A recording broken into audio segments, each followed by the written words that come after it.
The thugs grinned from ear to ear as they eyed her, while Chin Sun nervously attempted to tug her skirt down, only to find that it couldn't quite cover her beautiful thighs. As they closed in step by step, in anticipation of a blissful night evident in their demeanor, Chin Sun backed away, trembling with fear. Hey! They whirled around to see a pair of purple eyes peering at them. His figure seamlessly merged with the darkness, rendering him virtually imperceptible. There was a mischievous glint in his eyes, suggesting a daring and reckless nature. Chin Sun appeared as though her soul had fled her body. Recognizing the pair of eyes, she realized her situation had transitioned from the frying pan into the fire. During her childhood, Donghyun posed a significant threat. He was notorious for bullying students at their school, particularly targeting her. Engaging in gang fights and boasting a criminal record, he reveled in inflicting harm on others, earning a reputation as a malevolent force. Emerging from the shadows, a sly grin spread across his chiseled face. Despite his striking features and towering stature, his volatile temper was notorious. Recognition glinted in his piercing gaze. The thugs trembled with fear, knowing better than to cross him. He turned his head and caught sight of them, causing them to stumble and flee in terror. A smile played on his lips as he approached Chin Sun, leaning in close to whisper, "I don't like to share my toys, especially not my favorites." Donghyun was interested. Chin Sun was terrified. He scanned her and continued, "You've changed. You look beautiful," he said as he caressed her face gently while glancing at her dangerously. Her expression was that of horror and disbelief. As his hand slid to her breast, he squeezed gently, relishing its softness, and gradually continued to her waist. Chin struggled with him, but her attempts were feeble and futile as he slammed her to his body, holding her possessively. "Be a good girl," he whispered in a threatening tone. Chin felt disgusted and vulnerable as angry tears streaked her face. With all her might, she pushed, hit, and struggled with him, but he was quite strong. She bit his neck as hard as she could, but it turned Donghyun on the more. He groaned. His voice was dangerous and aggressive. He slammed her to the wall. Chin felt dizzy with pain and fear. She felt her head as it was spinning madly. Her breath was coming in with short pants. She screamed, crying out for help. Donghyun smirked menacingly as felt his inner beast coming to life. He was deeply aroused. He leaned closer when he felt a sharp pain in between his legs. In her final attempt of escape, Chin kicked him hard in the crotch and whirled to run, but he gritted his teeth to bear the excruciating pain and caught her. With a harsh tug, he plummeted her to the ground. He was about to rip off her skirt when he was kicked at the back and landed hard on the ground. "Miss! Miss!" Chin Sun heard someone reach out to her before she passed out. "Chin Sun! Chin Sun! Chin Sun!" Her eyelids fluttered open to find a pair of concerned gray eyes gazing at her. Han Yol, who was around her age, had strikingly handsome features and exuded confidence. Despite his calm demeanor, he possessed a unique and intriguing personality. She shuddered slightly, and Han Yol promptly took off his jacket and placed it over her. He unconsciously ran his fingers through his short blonde hair. "Are you feeling okay?" he inquired, his voice filled with worry. "It's okay," he whispered. "We're far away from that creep." A frown creased his forehead as he thought about Donghyun's audacity to touch her. Did he have a death wish? "You have to report him,"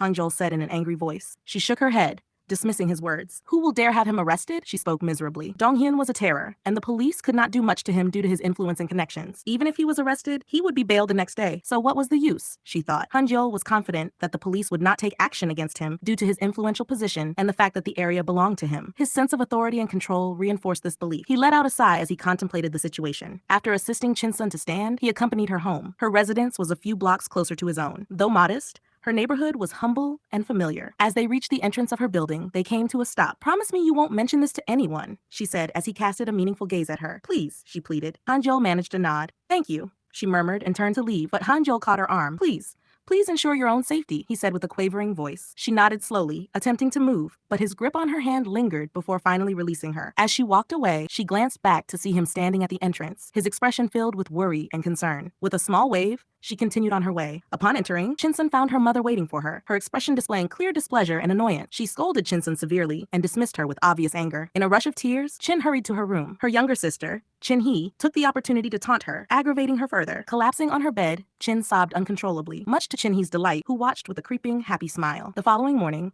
Chin-sun awoke with a splitting headache, the memories of the previous night rushing into her mind, making her feel physically ill. With difficulty, she rose and slowly made her way to the door. Bearing the weight of sickening thoughts and fear, she held her head, struggling against its heaviness. As she opened the door, she suddenly froze, all color drained from her face.